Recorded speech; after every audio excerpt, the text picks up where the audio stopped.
Hello student, welcome back to my channel competes by Geeta. हम यहाँ पर आपको लेकर आए हैं पाब्लो रुइस पिकासो। आप इनके बारे में सब लोग जानते होंगे कि ये बहुत ही ज़्यादा फेमस आर्टिस्ट हैं।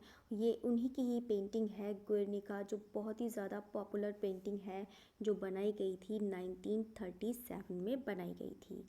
अब हम बात करते हैं यहाँ पर जो मतलब कौन से स्पेस में बनाई गई थी, कितने स्पेस में बनाई गई थी। तो हम बात करते हैं जो उनका है, जो यानी कि लंबाई बता सकते हैं। जो इसकी लंबाई है 349.3 सेंटीमीटर और जो इसकी चौड़ाई है 776.6 सेंटीमीटर है। अब हम देखो यहाँ पर बात करते हैं जो कैनवास पर जो बनाई गई है, यानी कि ऑयल पर जो ऑयल से बनाई गई है, जो कैनवास पर है, वो उसकी जो चौड़ाई मतलब जो चौड़ाई की बात करेंगे तो वो 25.57 फीट में है और ये जो इसकी लंबाई है वो 11.5 फीट में भी है। ठीक है। अब हम बात करते हैं यहाँ पर जो हिस्ट्री है, इसको हिस्ट्री को ध्यान से सुनिएगा, क्योंकि जो हिस्ट्री को मैंने मेंशन नहीं कर रखा है तो आप उसको ध्यान से सुनिएगा, क्योंकि हिस्ट्री से भी रिलेटेड क्वेश्चन कर लिए जाते हैं। उनका सब्जेक्ट पूछ लिया जाता है या फिर उनका पूछ लिया जाता है कि इस पेंटिंग में क्या दर्शाया है। ठीक है, तो आगे बढ़ते हैं। देखो, आप ये जो पेंटिंग देख रहे हैं वो एक कंट्री को रिप्रेजेंट करने वाली पेंटिंग है। जो कंट्री है वो कौन सी है वो तो आपको मैंने बता ही दिया है, वो एक गुएर्निका कंट्री है। देखो, ये जो चित्र जो बनाया था वो पिकासो ने 26 अप्रैल जो 1937 को, जो भी मैंने आपको बताया है, उसी को उत्तरी स्पेन के एक बास्क देश के शहर गुएर्निका पर स्पेनिश गृह युद्ध या फिर स्पेनिश सिविल वार जब हुई थी, उसी के बमबारी में, उसी के जवाब में जो जो पिकासो हैं, उन्होंने पेरिस में अपने घर पर गुएर्निका का चित्र बनाया था। अब हम देखो, आप ये जो पेंटिंग देख रहे हैं वहाँ पर आप देख रहे होंगे कि यहाँ पर एक जो घोड़ा है वो चिल्लाते हुए दिखाया है। जो एक लेडी है वो लैंप से अपने बच्चों को और अपने परिजनों को ढूंढ रही है। देखो, इस पेंटिंग में इन्होंने जो दिखाया है वो एकदम इंसानों की पीड़ा को भी दर्शाया है और उन्होंने इस पेंटिंग में ये भी दर्शाया है कि जो जो इंसान हैं, उनके इंसान के साथ साथ जो पक्षी जानवर और जो दूसरे जीव जंतु होते हैं वो भी उससे इफ़ेक्ट होते हैं। देखो, आप यहाँ पर आप देख ही सकते हैं, जो ये पेंटिंग है बहुत ही ज़्यादा पॉपुलर है।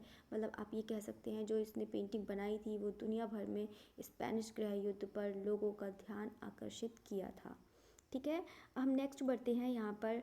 अब हम बात करते हैं इस पेंटिंग के बारे में, जो कौन सी पेंटिंग में जो कलर बनाया है उन्होंने, तो ग्रे ब्लैक एंड वाइट पर बनाया है, वो भी किस पर बनाया है, कैनवास पर बनाया है। और मीडियम कौन सा लिया है, यानी कि कौन सा माध्यम लिया है, तो ऑयल माध्यम लिया है। अब हम बात करते हैं यहाँ पर, कभी देखो साइज़ पूछ लिया जाता है, कि साइज़ पूछ लिया जाता है, कभी मीटर में पूछ सकता है तो कभी फीट में पूछ सकता है। तो यहाँ पर दोनों भी मेंशन कर रखे हैं। आप देख सकते हैं कि जो साइज़ है, जो आपकी जो लंबाई हो जाएगी वो 3.49 इंटू 7.76 जो है वो इसकी चौड़ाई है, वो मीटर में दी है।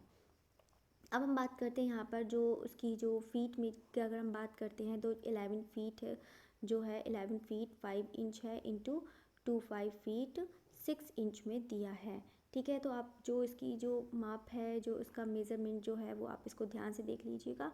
अब हम बात करते हैं यहाँ पे जो मूवमेंट है, ये क्यूबिज्म है, सररियलिज्म यानी कि घनवादी या फिर सररियलिज्म अति यथार्थवाद। अब हम बात करते हैं जो आप यहाँ पर देख रहे हैं, जो पेंटिंग है वो आप देख ही रहेंगे, वो सारा का सारा ज्योमेट्रिकल शेप में दिखाई दिया है। और मैंने बाकी जो सब्जेक्ट है वो तो इसके बारे में आपको मैंने बता ही दिया है। अब हम बात करते हैं यहाँ पर जो लोकेशन है, यानी कि ये कहाँ पर है, कौन सी जगह पे ये बनी हुई है, तो ये म्यूजियो रेना सोफिया जो मैड्रिड स्पेन में बनी हुई है। ठीक है, तो आपके इसके बारे में मैंने पूरा आपको फुल जितनी डिटेल्स है वो सब कुछ बता दिया है, जो भी जितना भी इम्पोर्टेंट है वो सब बता दिया है। अगर आपको ये वीडियो अच्छी लगी है तो प्लीज़ आप इसको लाइक करिए, शेयर करिए और कमेंट करना ना भूलिएगा। और जो भी न्यू स्टूडेंट है जो इसको देख रहा है तो प्लीज़ इसको सब्सक्राइब ज़रूर करिएगा। Okay, thanks for watching.